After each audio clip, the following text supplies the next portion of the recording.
খবর Bangla vote express. আজকে আমরা উপস্থিত হয়েছি শিল্পাঞ্চল শহর দুর্গাপুর।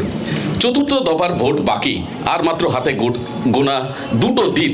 আর এই মুহূর্তে কিন্তু সব রাজনৈতিক দলের প্রস্তুতি চলছে এখন তুঙ্গে। এই মুহূর্তে প্রচারের শেষ লগ্নে একদম হেভিওয়েট প্রচার চলছে। একদিকে আমরা যেরকম দেখলাম আসানসোলে রয়েছে অভিষেক বন্দ্যোপাধ্যায়ের সভা, সেরকমই আমরা আজকে দেখতে পেলাম রানীগঞ্জে ছিল অমিত শাহের সভা, পাশাপাশি দেখলাম আজকে তারকা দেবের রোড শো হলো দুর্গাপুরে। এই মুহূর্তে আমাদের সঙ্গে খবর বাংলা ভোট এক্সপ্রেস দৌড়াবে দুর্গাপুরের বিধাননগরের স্যান্টোস ক্লাবে। আর এই মুহূর্তে স্যান্টোস ক্লাবের যে মাঠ, সেখানে কিন্তু আমরা পেয়েছি বিভিন্ন রাজনৈতিক দলের কর্মী সমর্থকেরা। আমরা প্রথমেই পরিচিতি পর্ব সারবো। আমাদের সঙ্গে ডান দিকে রয়েছেন আপনারা নিশ্চয়ই গেরুয়া শিবির, আপনার স্ল্যাশ বলছে। নমস্কার, ভারতীয় জনতা পার্টির তরফ থেকে আমরা এসেছি আজকের এই প্রোগ্রামে। আপনি একটু মাঝে চলে আসুন। আমাদের এখানে রয়েছেন ইয়াং জেনারেশন, বেশ কয়েকজনকে আমরা দেখতে পাচ্ছি যারা লাল ঝান্ডা হাতে রয়েছে, তাই আর বলতে দ্বিধা নেই যে এরা হচ্ছে লাল শিবির থেকে, তাই তো? একদম, আমরা সিপিআইএম থেকে এসেছি। সিপিআইএম থেকে। আর এদিকে পাশে রয়েছে গেরুয়া শিবির, তাই তো? গেরুয়া শিবির নয়, সরি, সবুজ শিবির। একদম ঠিক বলেছেন। আসলে এতগুলো মানে রঙের মেশাল হচ্ছে, মাঝে মধ্যে ভুল হয়ে যায় কোন দিকে লাল কোন দিকে, কারণ সেই কবি মানে গানের কথাটা মনে পড়ে যায়। আজকে যিনি দক্ষিণে, কালকে তিনি বামে। এই কিছুক্ষণ আগেই আমি একটা বাবুল সুপ্রিয়র গান শুনছিলাম, একটু আগে আসার আগে বাবুল সুপ্রিয় বলছেন এই তৃণমূল আর না। ঠিক আমার পিছনেই কিন্তু ওই ট্যাবলো যাচ্ছিল, আর বাবুল সুপ্রিয় কিন্তু এখন বর্তমানে রয়েছেন তৃণমূলে। তাই সত্যি আমরাও বেশ দ্বিধায় পড়ে যাই। যাই হোক, আমরা সরাসরি ভোট এক্সপ্রেস ছোটাবো এই মুহূর্তে বিধাননগরের স্যান্টোসে। সরাসরি চলে যাব সবুজ শিবিরে এবং তাদের কাছে প্রশ্ন রাখবো যে আপনাদের প্রার্থী এবারের বিশ্বকাপ জয়ী ক্রিকেটার কীর্তি আজাদ 2019 সালে এই সিট হেরেছিলেন, পুনরুদ্ধার করতে পারবেন? নিশ্চিতভাবে আমরা পারবো, এবং আমাদের যিনি ক্যান্ডিডেট বিশ্বকাপ জয়ী ক্রিকেটার, তার সাথে দিদি স্নেহধন্য, আমাদের প্রার্থী জিতবে। আপনারা প্রার্থী জিতবে বলছেন, কিন্তু আপনারা একটা সময় বলেছিলেন বহিরাগত তকমা দিয়েছিলেন অমিত শাহ থেকে মোদি থেকে শুরু করে সকলকে। আজকে আপনাদের প্রার্থী আসানসোলে শত্রুঘ্ন সিনহা, এখানে কীর্তি আজাদ, তা কি বলবেন? না দেখুন, বহিরাগত বলতে জিনিসটাকে আপনারা অন্যভাবে ব্যাখ্যা করছেন। বহিরাগত নানা রকমভাবে বোঝানো যায়। বাংলায় যদি এসে রাজনীতি করে সেটার ক্ষেত্রে আলাদা, কিন্তু বাইরে থেকে এসে পশ্চিমবাংলার বুকের উপরে খবরদারি করবে, জোরদারি করবে, সেটা বাংলার মানুষ কোনোদিনই মেনে নেয়নি, কোনোদিন মানবে না। বেশ, পশ্চিমবঙ্গের বুকে এসে খবরদারি করবে সেটা কিন্তু মানেনি, কিন্তু পশ্চিমবঙ্গকে ভালোবাসলে তারা পশ্চিমবঙ্গের অর্থাৎ বাঙালি আপন করে নেয় সবাইকে। কি বলবেন গেরুয়া শিবির থেকে? উনি যে কথাটা বললেন, উনি তো ওনার এগেনস্টেই বললেন যে বাইরে থেকে আসা লোক সে যদি এমপি জিতে যায়, তাকে তো তাদের ওপর দাদাগিরি করবেই, আমাদের ওপর দাদাগিরি করবেই। বাংলার মানুষ, দুর্গাপুরের মানুষ, বর্ধমানের মানুষ বাইরের লোককে নিতে পারবে না বলে আশা রাখি। এবং আমাদের দিলীপ দা একদম মাটির মানুষ। একদমই, এই ঠিক ওই প্রশ্নই যাচ্ছিলাম, বাইরের যদি না নিতে পারে তাহলে মেদিনীপুর থেকে দুর্গাপুর দিলীপ ঘোষকে কি আপনারা নিচ্ছেন? না দেখুন, দিলীপ দা হচ্ছে বাংলার ছেলে, সেখানে যে কোনো জায়গায় উনি দাঁড়াতে পারেন এবং উনি বিপুল ভোটে জিতবেন। অলরেডি জিতে গেছেন।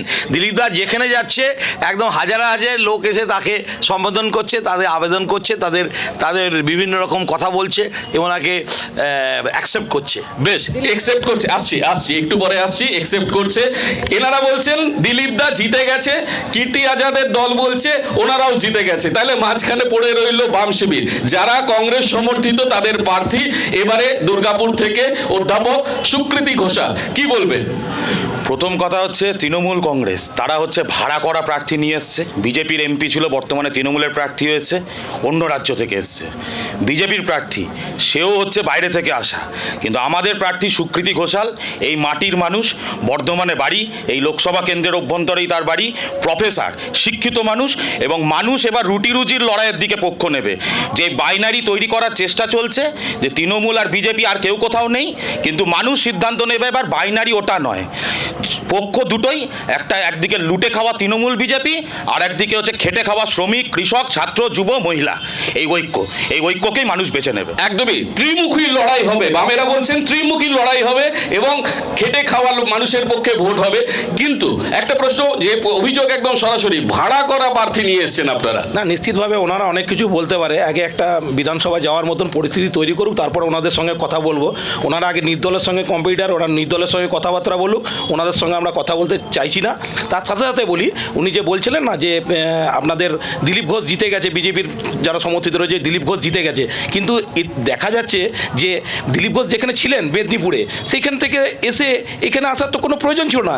এবং এখানে যিনি ক্যান্ডিডেট ছিলেন উনি যদি কাজ করে থাকেন, মানুষের কাছে দেখা করে থাকেন, তাহলে ওনাকে এখানে ক্যান্ডিডেট করতে পারতেন, নাকি এখান থেকে সরিয়ে কেন আসানসোলে নিয়ে? একদমই সরাসরি যাব যে এই প্রশ্ন সরাসরি যাব যে আপনাদের ক্যান্ডিডেট যিনি জিতলেন 15 দিনে ম্যাজিক করলেন 2019 সালে এসে বর্ষিয়ান নেতা এসএস আলুওয়ালিয়া, তাকে কেন দাঁড় করালেন না? তাকে কেন পাশের সিটে গেল? দেখুন, আলুওয়ালিয়াজি আসানসোলের লোক, আসানসোলের জামাই, আসানসোলের মাটির মানুষ। তো আমরা গতবারে ধন্য যে আলুওয়ালিজিকে পেয়েছিলাম।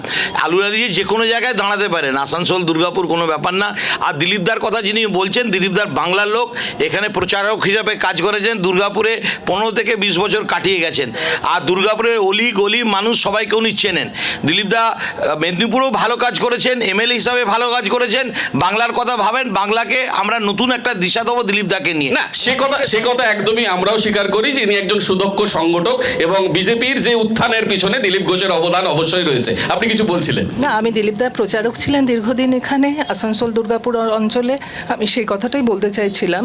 আর ওনারা যে বলছেন যে বহিরাগত, মানে দিলীপদা বহিরাগত হচ্ছেন, ওনাদের ক্যান্ডিডেট বহিরাগত হচ্ছেন না।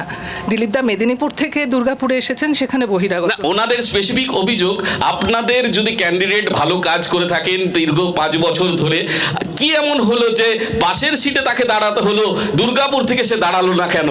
কারণ হচ্ছে দিলীপদাকে আমরা চেয়েছিলাম, এখানে যারা রয়েছি আমরা দিলীপদাকে চেয়েছিলাম, সেই জন্য দিলীপদা এখান থেকে প্রার্থী হয়েছেন। সমর্থকরা বলছেন যে দিলীপ ঘোষকে ওনারা চেয়েছিলেন দুর্গাপুর শিল্পাঞ্চলে, তাই নাকি এই দুর্গাপুর কেন্দ্র, বর্ধমান দুর্গাপুর কেন্দ্র থেকে দিলীপ ঘোষে এইখানে কিন্তু আসা, কিন্তু চিত্র সেটা বলছে না। চিত্র বলছে যে আলাদা কথা। কিন্তু তার মধ্যেই আমরা আবারও যাব বামেদের কাছে এবং জানতে চাইবো 34 বছর ধরে যাদের সাথে আপনাদের প্রতিদ্বন্দ্বিতা হলো, 34 বছর যাদেরকে গালাগালি হলো, একে অপরকে গালাগালি করলেন, আদর্শগত পার্থক্য রইল এবং তাদের হাত ধরে এই নির্বাচন, শুধু এই নির্বাচন না, 2016 থেকে সেই কংগ্রেসের সঙ্গে আপনারা হাত মিলিয়ে চলছেন। কি কোথায় মতাদর্শ মিলল? হ্যাঁ, আমরা হাত মিলিয়ে চলছি। এর পেছনে নির্দিষ্ট কিছু কারণ আছে। কি অবস্থা যে গোটা ভারতবর্ষের বুকে, গোটা ভারতবর্ষে যেভাবে গণতন্ত্র লুট হচ্ছে, সঙ্গে আমাদের রাজ্যও বাদ যাচ্ছে না। এই গণতন্ত্র যারা লুট করছে তাদের বিরুদ্ধে সমস্ত গণতান্ত্রিক প্রিয়, শুধু কংগ্রেস কেন, আমরা তো গোটা ভারতবর্ষে কংগ্রেস ছাড়া এরকম আরও অনেক গণতান্ত্রিক দলকে একসঙ্গে নিয়েছি। সে দলে তো ইন্ডিয়া জুড়ে তৃণমূলও ছিল। তৃণমূল তো বেরিয়ে গেছে, আমরা তো জানতাম। আপনারা তো মঞ্চ শেয়ার করেছিলেন। কোথায় মঞ্চ শেয়ার করেছিলাম? কোন জায়গায়? আমাদের পার্টির স্ট্রেট বক্তব্য ছিল যে তৃণমূল এবং বিজেপির সঙ্গে সম দূরত্ব বজায় থাকবে। কি বলছেন, মঞ্চ শেয়ার করেননি? সীতারাম ইয়েচুরি ছিলেন না? একদম ছিলেন এবং ওনারা একটা বিরোধী মঞ্চ তৈরি করেছিলেন, হাত মিলিয়েছিলেন, অনেক বড় বড় কথা বলেছিলেন, কিন্তু ওনারা অ্যাকচুয়ালি পাতা হয়ে গেছেন, কাগজ হয়ে গেছেন। আদর্শ বলে কিছু নেই। যেই কংগ্রেসকে তাড়িয়ে সিপিএম ক্ষমতায় এসেছিল, আজকে তারা গলায় জড়াজড়ি করছে। এরা বলে বাম নীতি, বিভিন্ন সমাজতন্ত্র। তাই এদের কাছ থেকে মানুষ কি শিখবে? যাদের নিজস্ব কোনো নীতি নেই, আজকে কংগ্রেস আর সিপিএম এরা জোট করছে। আদর্শ নেই, নীতি নেই, একদম সরাসরি আপনাদের প্রতি অভিযোগ।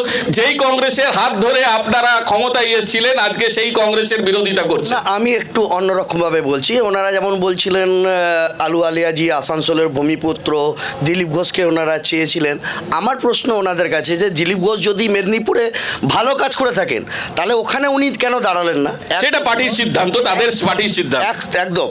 এবং সঙ্গমিত্রা যিনি অগ্নিমিত্রা পল, যিনি ওখানকার বিধায়িকা, উনি আসানসোলে না দাঁড়িয়ে মেদিনীপুরে দাঁড়ালেন। কি এমন ম্যাজিক ওনাদের যে নিজের জেতার সিট ছেড়ে অন্য সিটে এসে দাঁড়ালেন? এবং আলুওয়ালিয়াজি যিনি বলেন 5 বছর এখানে ছিলেন, তো 5 বছরে যিনি ভূমিপুত্র, বিজেপির নিজেদের কর্মীরা তাদেরকে নিরুদ্দেশ বলে এফআইআর করেছিল যে আলুওয়ালিয়াজিকে 5 বছর দেখা যায় না। এই প্রশ্ন তো যাবোই অবশ্যই, কিন্তু তার সঙ্গে আমি বলি যে মতাদর্শের কথা হচ্ছে যে পার্থক্য ছিল। আপনারা কংগ্রেসের হাত ধরে, একদম স্পেসিফিক কোশ্চেন, আপনারা কংগ্রেসের হাত ধরে ক্ষমতায় এসেছিলেন, আজকে কংগ্রেসের বিরোধিতা করছেন এবং সেই কংগ্রেস আজকে বামেদের হাত ধরেছে। তো বামেদের হাত ধরেছে, আপনাদের সামনে তো ক্লিয়ার। কংগ্রেস যদি সঠিক যদি থাকতো, আজ যে পশ্চিমবাংলায় যে গোটা ভারতবর্ষে যে ইলেকশন চলছে, পশ্চিমবাংলায় রাহুল গান্ধী একটাও কেন সভা করতে এলেন না? এটা অধীর চৌধুরীর কাছে জবাব চাওয়া উচিত না সবার আগে? তার মানে কংগ্রেসের হালটা কোথায়, কংগ্রেসের নীতিটা কোথায়, সেটা কংগ্রেসের বন্ধুরা এবং যারা জোট করেছেন বামেরাই বলতে পারবেন। নাহলে রাহুল গান্ধীকে একটাও সভা করতে আসলেন না পশ্চিম? বেশ, কংগ্রেসের সমর্থক আমাদের সঙ্গে এই মুহূর্তে নেই, কিন্তু বামেরা রয়েছেন। একদম সরাসরি প্রশ্নটা ছুটছি যে আপনাদের বামেদের সমর্থনে কি কংগ্রেসের কোনো জননেতা এসেছিলেন? অবশ্যই, কেন আসবে না? মোহাম্মদ সেলিম, অধীর চৌধুরী একসাথে মিছিল করেছে, আজকে দেখলেন তো লাস্ট ইলেকশনে, আমরা দুর্গাপুরেও তো লড়াই করেছি, পরে উত্তর দিচ্ছি। মোহাম্মদ সেলিমের হয়ে প্রচার করেছে অধীর চৌধুরীর হয়ে প্রচার করছে মোহাম্মদ সেলিম, আমাদের পার্টির নেতা মোহাম্মদ সেলিম। আজ মুর্শিদাবাদে যে প্রতিরোধ তৈরি হলো সেটা কারা করলো? কংগ্রেস সিপিএম একসঙ্গে মিলেমিশে করেছে। এবং দুর্গাপুরের কথা বলছেন, দুর্গাপুরে আমাদের যে কটা মিছিল মিটিং হচ্ছে প্রত্যেকটাতে কংগ্রেস থাকছে, কংগ্রেসের জেলা নেতৃত্বরা থাকছে আমাদের সঙ্গে। আমাদের ওরকম লোক দেখানোর জন্য বাইরে থেকে হেভি ওয়েট নেতা এনে প্রচার করতে হবে তবেই প্রচার হবে এমনটা নয়। কারণ এই দুটো যেই দল রয়েছে তাদের এখানকার যারা লোকাল নেতা, সে তো মানুষ কনফিউজ যে আজকে তৃণমূল কালকে বিজেপি, কোন দলে আছে সেটাই কনফিউজ। সেই জন্য ওদেরকে বাইরে থেকে নেতা নিয়ে এসে, ভাড়া করে নেতা নিয়ে এসে বক্তৃতা করাতে। বেশ, আমরা যেখানে শুরু করেছিলাম যে আজকে মানুষ কনফিউজ, কারা যাচ্ছে গেরুয়া শিবিরে, কারা যাচ্ছে সবুজ শিবিরে, এই যেন জলডাঙা খেলা হচ্ছে, এই নিয়ে কিন্তু আমাদের আলোচনা চলবে। কিন্তু তার মধ্যে আমরা ফিরে আসব কেন্দ্রীয় রাজনীতি থেকে, রাজ্য রাজনীতি থেকে ফিরে আসব একদম বর্ধমান দুর্গাপুরের মাটিতে। এখানে শিল্প শহর দুর্গাপুর এবং সংস্কৃতির শহর দুর্গাপুর। আমাদের তর্ক বিতর্ক চলবে, মার্জিত ভাষায় আমাদের এই তর্ক বিতর্ক হোক। ভোট এক্সপ্রেস আমরা দৌড়াবো, কিন্তু যে প্রশ্ন আমরা প্রথমে যাব শিল্পায়নের কথা। দুর্গাপুর শিল্পাঞ্চল, একদা আমরা দেখেছি যে দুর্গাপুর শিল্পনগরী গড়ে উঠেছিল, কিন্তু ধীরে ধীরে সেই আপনারা বলতেন, কংগ্রেস বলতো, সেই কংগ্রেসের সমর্থকদের কাছে অবশ্যই যাব, কিন্তু শিল্পায়নের চিত্রটা কি হলো? যে মানুষ আপনাদেরকে 2011 সালে পরিবর্তনের হাওয়ায় নিয়ে এলেন, শিল্পায়নের কতটা উন্নতি হলো? দুর্গাপুরে কোন কোন নতুন নতুন শিল্প কারখানা এলো? দেখুন, নিশ্চিতভাবে পশ্চিমবাংলায় 34 বছর বামফ্রন্ট সরকার যেভাবে পশ্চিমবাংলার শিল্পায়নের পরিকাঠামো ভেঙে দিয়েছে, সেই জায়গায় দাঁড়িয়ে থেকে মমতা ব্যানার্জি নিশ্চিতভাবে এগিয়ে যাচ্ছে, আগামী দিনেও নিশ্চিতভাবে এগিয়ে যাবে।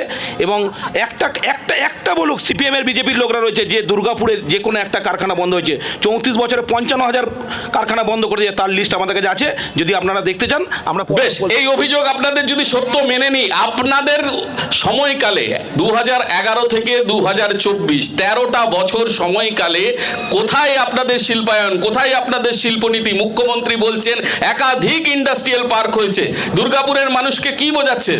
পানাগড় ইন্ডাস্ট্রিয়াল পার্ক গেছেন? পানাগড় ইন্ডাস্ট্রিয়াল পার্ক গেছেন কখনো? দেখেছেন কখনো? বর্জরা ইন্ডাস্ট্রিয়াল পার্ক গেছেন? দেখেছেন কখনো? এগুলো কি নতুন করে হয়েছে? এই পুরনো দিনের নাকি? নতুন করে হয়েছে পানাগড় ইন্ডাস্ট্রিয়াল পার্ক। সেখানে কি কি কোম্পানি আসছে দেখেছেন? কেউ লিস্ট আছে? আমার কাছে লিস্ট আছে।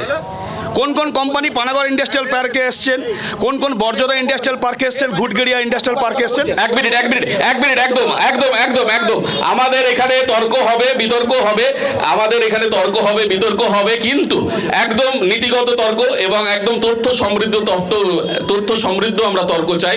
আমরা এখানে যে বিতর্কের আজকে এই ভোট এক্সপ্রেসে এসেছি, আমরা চাইবো যে মার্জিত ভাষায় আমাদের আলোচনা হোক।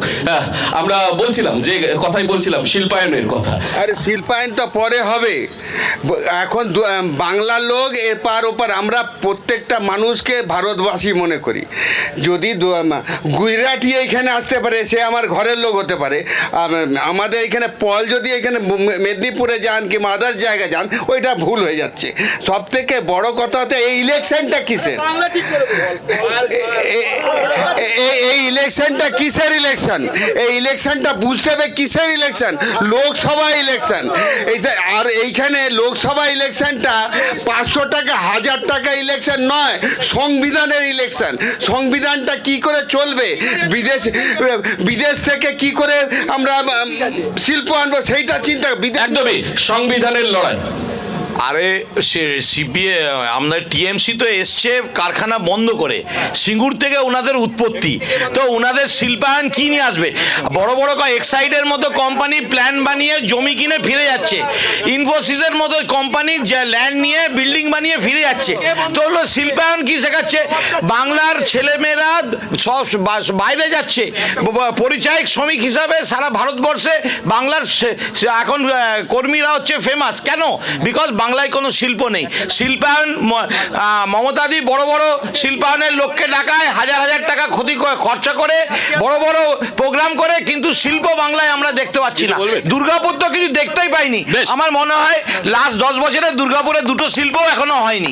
বেশ, আমরা সরাসরি চলে যাব বামেদের বন্ধুদের কাছে।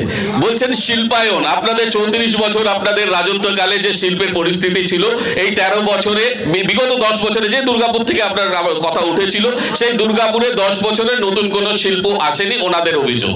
ছোটবেলায় ভূগোলের বইয়ের পাতায় পড়েছিলাম দুর্গাপুরকে রুর অফ ইন্ডিয়া বলা হতো, জার্মানি রুর শহরের সঙ্গে তুলনা করা হতো।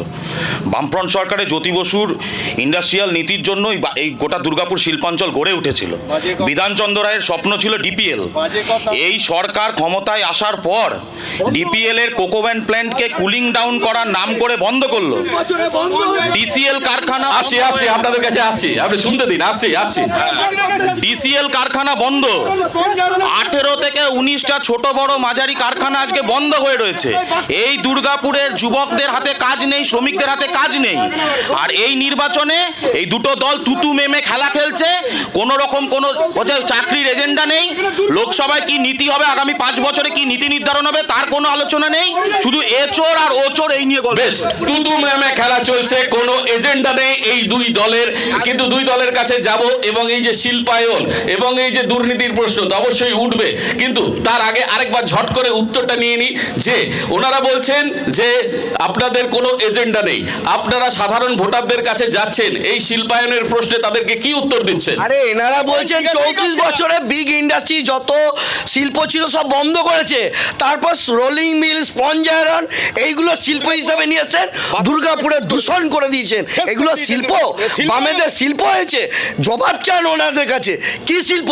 এমএমসি, ফার্টিলাইজার, বিওজিএল থেকে শুরু করে যেসব থেকে শুরু করে সমস্ত রাষ্ট্রায়ত্ত কারখানা বন্ধ করে স্পঞ্জ আয়রন, রোলিং মিল দুর্গাপুরে নিয়ে এসে দুর্গাপুরের পরিবেশকে নষ্ট করেছে। এগুলো শিল্প? আজকে যান পানাগড় ইন্ডাস্ট্রিয়াল হবে, দেখতে পাবেন বামেরা আগে বিধানসভায় লোক পাঠাতে বলুন, তারপরে তৃণমূলের হয়ে গুণগান গাইতে বলবেন। আর বিজেপির বন্ধুরা যে সমস্ত কথা বলছে ওনাদেরকে জিজ্ঞেস করুন, এমএমসি, ফার্টিলাইজার থেকে শুরু করে, আর ওনাদের যে পায়ের তলা থেকে মাটি সরে গেছে, তার একটাই কারণ আজকে আমরা অমিত শাহর বক্তব্য শুনতে পাচ্ছি যে ওনারা অটলজির কথা নতুন করে মনে পড়ছে, মোদিজির কথা মনে পড়ছে না। ইসবার 400 বারের জায়গায় 200 বার এখন ময়দানে আবার অটলজিকে নতুন করে নামাতে হচ্ছে। এটাই বোঝা যাচ্ছে পশ্চিমবাংলায় বিজেপির কোনো পায়ের তলায় মাটি নেই। আগামী দিনেও পশ্চিমবাংলায় কোনো পশ্চিমবঙ্গে পায়ের তলায় মাটি নেই, সিপিআই এর মাটি নেই। আমি আসছি, একদম প্রশ্ন, একদম সরাসরি প্রশ্ন।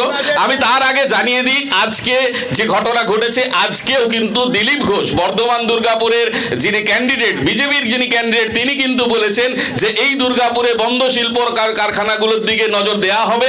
এবং এইটা কি ললিপপ, যখনই আসেন এটা কি কারখানা খোলা হবে, এমএমসি, এফসিআই। আজকে আমি দেখলাম আপনাদের মন্ত্রী সে এফসিআই পরিদর্শন করলেন, কি বলবেন? একদম, গভর্নমেন্ট অফ ইন্ডিয়া প্রায় 3000 কোটি টাকার ইম্পোর্ট করছে সার। গভর্নমেন্টের একটা বিরাট সারের ইন্ডিয়াতে জরুরি হয়েছে। গভর্নমেন্ট ভাবছে সিরিয়াসলি যে সার কারখানা ইন্ডিয়াতে 3 থেকে 4টে সার কারখানা খোলা হবে। আমাদের কাছে এই ধরনের একটা খবর আসার পরে আমরা মন্ত্রী মশাইকে নিয়ে দেখাই, ইন্সপেকশন করাই, কাগজপত্র দিই। উনি অলরেডি দেখুন এটা কনসিভ করা হয়েছে। আমরা দৃঢ় বিশ্বাস দুর্গাপুরে ইলেকট্রিসিটি আছে, দুটো নদী আছে, ম্যান পাওয়ার আছে, বালি আছে, ইট আছে, পাথর আছে। দুর্গাপুরে ভালো শিল্প হতে পারে। তো আমাদের প্রচেষ্টা দুর্গাপুরে আগামী দিন ফার্টিলাইজার খুলবে, দামোদর ব্যারেজে পুরো বালি ভর্তি হয়ে গেছে, জল হোল্ড করার জায়গা নেই, ওখানে ডোজিং করা হবে। আমরা এমএমসির কথাও ওনার কাছে পেরেছি। আমার একটা বড় কথা আছে, মমতাদি 4 দিন আগে গ্যামন ব্রিজে এসেছিলেন। আমি প্রশ্ন, গ্যামন ব্রিজে এসে বলেছেন উনি নাকি 7 কোটি টাকা খরচা করেছে, সিটি সেন্টারে নাকি বাস স্ট্যান্ড বানিয়েছে। সৃজনীতে ওনাকে হ্যাঁ, এবং বাস স্ট্যান্ড আমার মনে হয় যে 7 লাখ টাকাও খরচা করেনি উনি। প্রতিটা উনি আরেকটা বলেছেন দুর্গাপুরে নাকি একটা ইউনিভার্সিটি হয়েছে। ঠিক আছে, দুর্গাপুরে আদিবাসীদের জন্য একটা ইউনিভার্সিটি হয়েছে, সেটা একটা ইউনিভার্সিটি নয়, সেটা একটা স্কুল হয়েছে, স্কুল। বেশ, আমি একদমই আপনার প্রশ্নটাকে টেনেই বলছি। আজকে যেরকম দিলীপ ঘোষ বলছেন, আপনাদের কেন্দ্রীয় মন্ত্রী বলছেন এফসিআই খোলা হচ্ছে, মুখ্যমন্ত্রী মমতা বন্দ্যোপাধ্যায় আমরা দেখলাম কল্পতরুর মাঠে দাঁড়িয়ে বললেন ডিপিএল এ প্রচুর কোটি টাকা বিনিয়োগ করা হয়েছে, কিন্তু ডিপিএল এর কর্মীদেরকে বাইরে গিয়ে চাকরি করতে হচ্ছে। কি বলবেন? একদম। আজকে আমরা এই এজেন্ডাটাকে ঘোরাতে পেরেছি। এই যে আমরা এতদিন ধরে বলছিলাম না যে চাকরি নেই, ডিপিএলকে কুলিং ডাউনের নাম করে বন্ধ করে দিয়েছে, তখন তৃণমূলের বন্ধুরা বা অন্যরা ভেবেছিল যে আমরা মিথ্যা প্রচার করছি। আজকে ওনাদের সুপ্রিমো গ্যামনের মাঠে দাঁড়িয়ে বলেছেন নিজের মুখে যে হ্যাঁ, ডিপিএলকে আমরা বন্ধ করার কথা পরিকল্পনা নিয়েছিলাম, আমরা আবার আলোচনা করেছি, ডিপিএলকে খোলার চেষ্টা করব। আজকে ডিপিএল এর আলোচনা নয়, বিনিয়োগ হয়েছে। ডিপিএল, হ্যাঁ বিনিয়োগ, কোথায় বিনিয়োগ হয়েছে? এটাই ডিপিএল এর যেই বড় বড় ব্যাটারির যে চিমনিগুলো দেখা যেত, সেই চিমনিগুলোকে কেটে স্ক্র্যাপ করে বিক্রি করে দেওয়া হয়েছে। একটা চিমনি আপনি আর দেখতে পাবেন না। আর বলছে না বামফ্রন্ট সরকার আমলে শুধু ছোট স্পঞ্জ আয়রন হয়েছে, বামফ্রন্ট সরকারের আমলেই ওই ডিপিএল এর যে 7 নম্বর ইউনিটটা হয়েছিল, সেই 7 নম্বর ইউনিটটা থেকেই এখন ধোঁয়া উঠছে। বাকি কিন্তু আর একটা ইউনিটও আর বেঁচে নেই, সবগুলো কিন্তু বেঁচে খেয়ে ফেলেছে। একদমই বলছে বেঁচে খেয়ে ফেলেছে না। নিশ্চিতভাবে এটা বামপন্থীদের এটা কালচার, বামপন্থীদের কালচার, বামপন্থীরা বলতেই পারে। আর উনি যেটা বলছেন না যে সব একটা খালি ইউনিট করেছে, উনি ঠিকই বলেছেন, এটা আমরা অস্বীকার করছি না। দুর্গাপুরে একটাই ওনারা 34 বছরে শিল্প করেছেন, সেটা হচ্ছে ডিপিএল এর 7th ইউনিটটাকে করেছে, আর কিছু করেনি। তার উনি নিজেই তো স্বীকার করছেন, আর তো কিছু বলতে পারছে না। তা তৃণমূল কংগ্রেসের সরকার কি করেছে না করেছে আগামী দিন সেটা দেখতে পাচ্ছে। আর যারা এখানে বিজেপির বন্ধুরা যারা রয়েছে, ওনাদের প্রার্থী ওনাদেরকে বলছেন এখানে গরু চড়াচ্ছেন আপনারা, ওদের প্রার্থী বলছে, আমরা বলছি না, ওনাদের প্রার্থী ক্যান্ডিডেট বলছে সংগঠন, এটা নিজেরা গরু চড়ান মার্কেটে গিয়ে, এটা ওনাদের ক্যান্ডিডেটের বক্তব্য। একদম এটা সংগঠনের কথা। শুনুন, গরু চড়ানো কোনো খারাপ নয়। বাংলার মধ্যে এখনো 2 কোটি লোক গরু চড়ায়, গরু পালন করে। গরুকে আমরা মাতা হিসাবে মনে করি, গরুর দুধ আমরা খাই। তো আমি ওনাকে জানতে চাই, DPL industry for the industries ছিল তো, ডিপিএল এ ওয়াটার ওয়ার্কস ছিল, বার্ন সেন্টার ছিল, পাওয়ার প্ল্যান্ট ছিল, কোল হ্যান্ডলিং প্ল্যান্ট ছিল। আজ ওই ডিপিএল কে টিএমসি সরকার বেচে দিল, অর্ধেক বেচে দিয়েছে। ডিপিএল এর বাড়ির জমি বেচার জন্য বসে আছে। মমতাদি কখন জমিটা বেচতে পারবে? ডিপিএল এর উন্নতিতে টিএমসির কোনো অবদান নেই। বেশ, জমি বিক্রি হয়ে যাচ্ছে, চাকরি বিক্রি হয়ে যাচ্ছে, আমরা সেই প্রশ্নে যাব।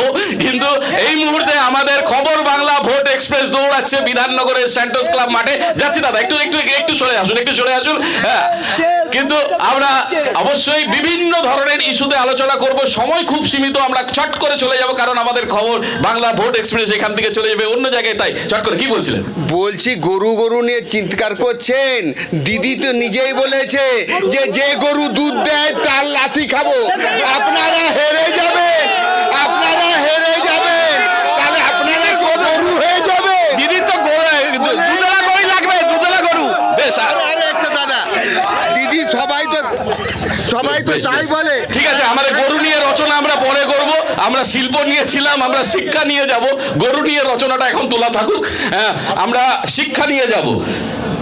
একটা সময় দুর্গাপুর ছিল শিল্পনগরী, সেইখান থেকে আমরা দেখলাম একের পর এক বিগত 1 দশক ধরে বেশ কয়েকটি আমাদের বিজেপির সমর্থকেরা বললেন যে শিক্ষায় উন্নতি সেভাবে হয়নি। কি বলবেন? শিক্ষায় উন্নতি হয়নি। আজকে Durgapur government college, Michael college, women's college কারা করেছে?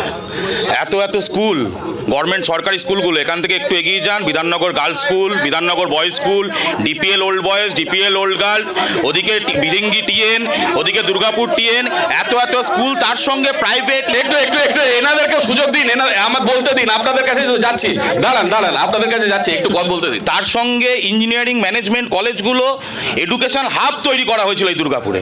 আর আজকে কি অবস্থা হচ্ছে? এই general degree college, Durgapur government college আমাদের কাছে গর্বের জায়গা ছিল। আজকে এই Durgapur government college, Michael college, women's কলেজগুলোকে চৈত্র মাসে সেলের বাজারে পরিণত করেছে। আপনার কাছে নাম্বার থাকুক আর না থাকুক, আপনি কলেজে ভর্তি হতে যাবেন, আপনার 80% মার্কস থাকলেও ওখানে তৃণমূল ছাত্র পরিষদের নেতারা বাইরে আলু পেঁয়াজ বেচার মতন অনার্স বিক্রি করার জন্য বসে রয়েছে। আপনি ইংরেজি অনার্স ভর্তি হবেন 40,000 টাকা, আপনি ভূগোলে অনার্স নেবেন 50,000 টাকা, রেট ফিক্স করে দিচ্ছে, আপনার মেধা থাকুক আর না থাকুক। আর এই সরকারের কাছ থেকে কি শিক্ষা ব্যবস্থা নিয়ে শুনবো? একদমই নিচু থেকে উঁচু, একদম শিক্ষায় পুরো দুর্নীতিগ্রস্ত। শিক্ষামন্ত্রী চলে গেছেন জেলে, শিক্ষা দপ্তরের একাধিক আধিকারিকরা রয়েছেন জেলে। কিন্তু এই মুহূর্তে আপনাদেরকে জানিয়ে রাখি যে প্রশ্ন অভিযোগ করেছেন বামেরা যে যেই কলেজগুলো রয়েছে সরকারি কলেজগুলো, সেখানে তৃণমূলের নাকি নেতাদেরকে পয়সা দিয়ে অনার্স পেতে হয়। না, এটা সিপিএম এর, এটা দীর্ঘদিনের সিপিএম এর কালচার। পরিষ্কার, এটা যারা বলছেন এখন ওনারা হয়তো জানেন না, সবটাই অনলাইনের মাধ্যম দিয়ে হয়, এখন আর কোনো অফলাইন দিয়ে কোনো করেন না। এটা মমতা ব্যানার্জি অনলাইনের মাধ্যম দিয়ে সমস্ত কিছু শিক্ষা করে যোগ্যতা করেছেন। আর যারা বিজেপির যারা কথা বলছে বড় বড়, যারা পালকে পল বলে, বাঙ্গালকে বঙ্গাল বলে, এবার তারা ঘোষকে না, ভাষাগত ব্যক্তিগত আক্রমণে আমরা যাব না। হ্যাঁ, কি বলছেন বলুন। অনলাইনে ফর্ম ফিল আপের পরেও সে তো এসএফআইয়ের আন্দোলন ছিল দীর্ঘদিন ধরে, যে অনলাইনে ফর্ম ফিল আপ করতে হবে, তারপরে এই রাজ্য সরকার বাধ্য হয়েছিল করতে এসএফআইয়ের মুভমেন্টের পর। কিন্তু ওটা করেও আজকে গোটা শিক্ষা ব্যবস্থাটা, গোটা পশ্চিমবঙ্গ জুড়ে প্রত্যেকটা শিক্ষা প্রতিষ্ঠানে ওরা হচ্ছে অনার্স বিক্রি করছে, সিট বিক্রি হচ্ছে, কোথাও কাউন্সিলিং কতটা ভালো। বেশ বেশ বেশ, একটুখানি জেনে নিন। আমি এখনই দেখতে পাচ্ছি আপনাদের বামেদের এখানে যে পতাকা, তার সঙ্গে কংগ্রেসের পতাকা উঠছে। আমার কাছে একটা সোজাসুজি প্রশ্ন আপনাদের। পশ্চিমবঙ্গে আপনাদের দোস্তি, কেরালায় আপনারা করছেন কুস্তি, কি আদর্শ? না, কোথাও কোনো কুস্তি নেই, কোথাও কোনো কুস্তি নেই। আমরা একসাথে লড়াই করছি, গোটা ভারতবর্ষ জুড়ে আমরা ইন্ডিয়া জোট করেছি। আমাদের সীতারাম ইয়েচুরিতে আমাদের পার্টি কেরালায় কংগ্রেসের এগেনস্টে আপনাদের প্রার্থী দাঁড়িয়েছে, হয়েছে। বাংলা বিজেপির সঙ্গে দোস্তি, রাম আর বামে একদম। আমি আচ্ছা বলে রামের ভোট বামে, কি বলবেন? আচ্ছা, একটু সরে আসুন না। খুব ভালো জমেছে আপনাদের কথা শুনতে, আমরা খুব ভালোবাসছি, দর্শকে ভালোবাসবে। কিন্তু একটা কথা বলছি, বামেদের ভোটে রামেরা জিতে এসেছিলেন, এটা তৃণমূলের অভিযোগ। দেখুন, ভারতবর্ষের মোদিজি এবং আমাদের কেন্দ্রীয় সরকার একটা আদর্শ নিয়ে চলছে।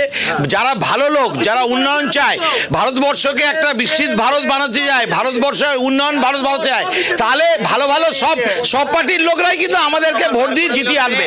এবং আমরা দিলীপ দাকে 2 থেকে 3 লাখ ভোটে জিতাবো। বেশ, 2 থেকে 3 লাখ। অপা গোপাকে তো ঘোরাচ্ছে না, অপা গোপা পেট মোটা করে আচ্ছা ঠিক আছে, আচ্ছা বলুন। আমি বলছিলাম রাম আর একটু আস্তে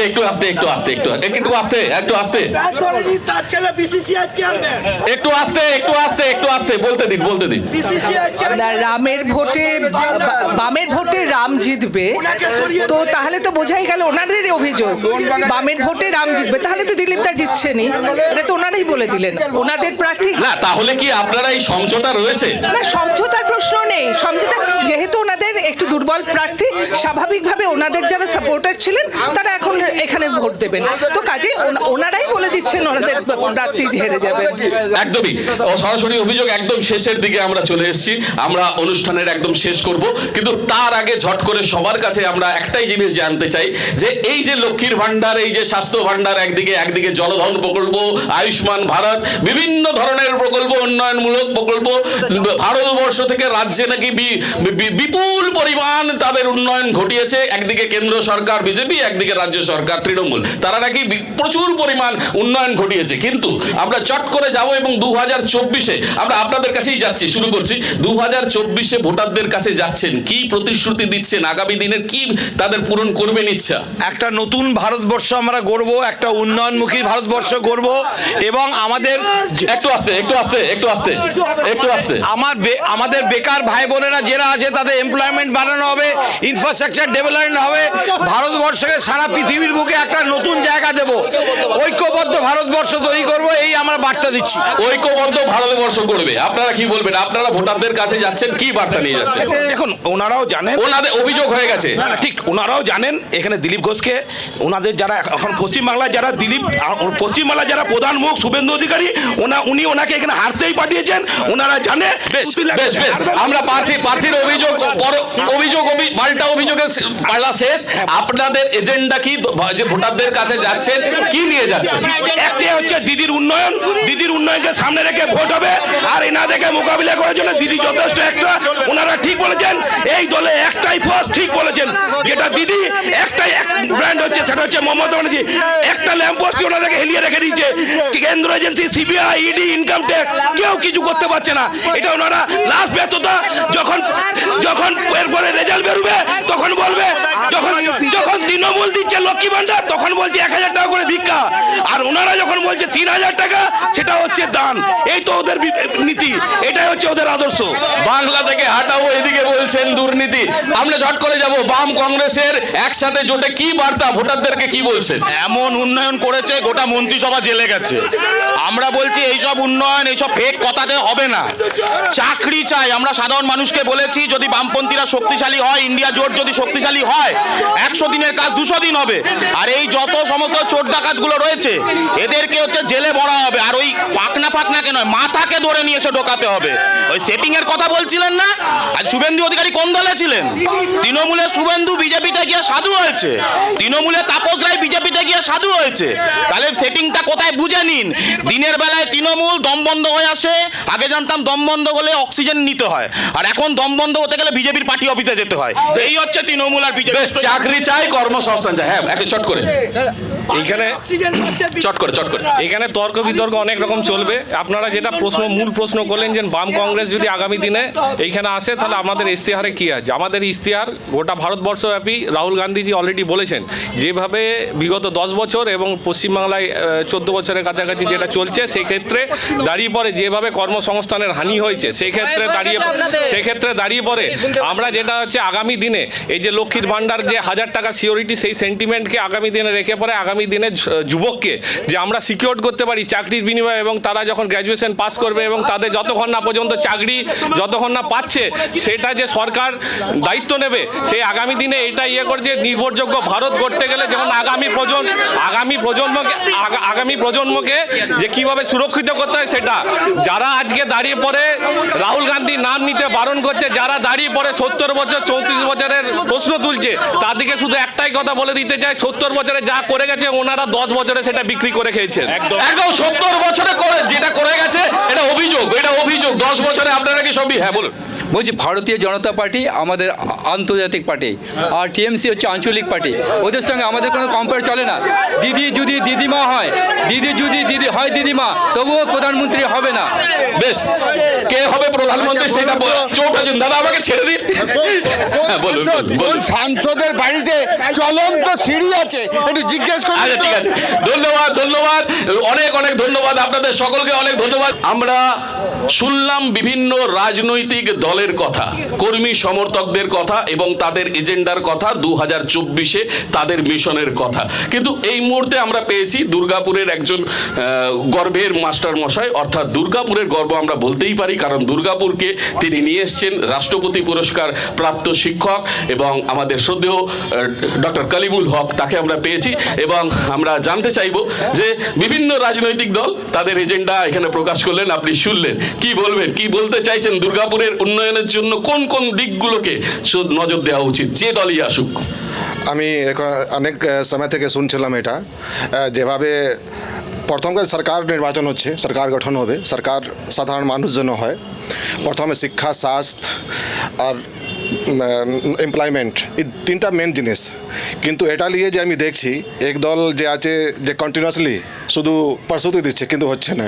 কিন্তু আজকে দেখুন যে রাজ্যের যে মুখ্যমন্ত্রী 2011 সাল থেকে আমি শিক্ষক হিসাবে বলছি, যেভাবে শিক্ষা ক্ষেত্রে উন্নতি হয়েছে, যেভাবে ছেলেমেয়েরা তার জন্য যে ছেলেমেয়েরা অনেক রকম প্রকল্প পাচ্ছে, অনেক জিনিস বলতে দিন আচ্ছা বলতে দিন আপনি কোনো বয়স হবেন না, আপনি আপনার কথা বলুন, দুর্গাপুরের উন্নয়নের কথা বলুন। দুর্গাপুরে উন্নয়ন আমি যে বলছি, এই পার্টিকে ভোট দিন যে সমাজের মানুষ কাছে থাকে, শিক্ষা নিয়ে কাজ করে, স্বাস্থ্য নিয়ে কাজ করে, আর যদি আপনি কোনো প্রবলেম পড়েন তা আপনার পাশে দাঁড়ায়, তাকে আপনি ভোট দিন। আচ্ছা 25,000 জেল। ধন্যবাদ। আমরা কথা বললাম আমাদের দুর্গাপুরের যিনি শিক্ষক, রাষ্ট্রপতি পুরস্কার প্রাপ্ত শিক্ষক ডক্টর কালিমুল হকের সঙ্গে। এবং আপনারা এই মুহূর্তে আমাদের বিধাননগর স্যান্টোস ক্লাবে এবং এইখানে আমাদের ভোট এক্সপ্রেস দৌড়াচ্ছিল এবং এই মুহূর্তে আমাদের বিভিন্ন ইস্যু নিয়ে কথা হলো। এবং একদিকে ছিলেন রাজ্যের শাসক দল যে সবুজ শিবির, পাশাপাশি দেখাতে চাইবো গেরুয়া শিবির, এবং তাদের স্লোগান পাল্টা স্লোগানে জমে উঠেছিল ভোট বাংলা খবর এক্সপ্রেস। আমরা চলে যাব আগামী দিনে আরো অন্য জায়গায়।